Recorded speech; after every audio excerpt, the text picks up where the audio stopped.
नारे रामकृष्ण काय नाव तुमचं? मीरा मीराबाई रामचंद्र लांडगे रामचंद्र लांडगे. कोणतं गाव? करगाणे. करगणी. काय होत होतं तुम्हाला?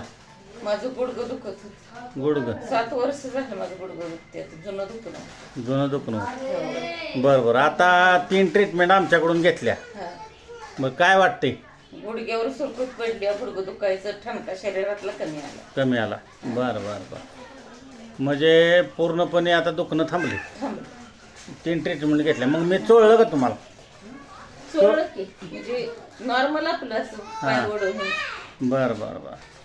बरं आता कमरतलं हे यातलं दुखणं सगळं गायब झालं. सगळं संपलं. सगळं संपलं. बरं बरं. मग काय सांगाल मग आमच्याबद्दल? सगळ्यांनीच परमेश्वराला हात जोडून औषध तुमच्याकडे चोळून घ्यावं. बरं बरं बरं. सगळ्यांनाच ही विनंती. बरं बरं. समाधान आहे. दूध लसूण हळद संध्याकाळी घेताय? घेते. बरं बरं. आता काय चोळायची गरज नाहीत ना पुढात. नाही. 3 ट्रीटमेंट झाल्या. बरोबर. समाधान आहे? समाधानी आहे बघा. बरं बरं बरं. चालतंय चालतंय. धन्यवाद. रामकृष्ण हरी. रामकृष्ण हरी.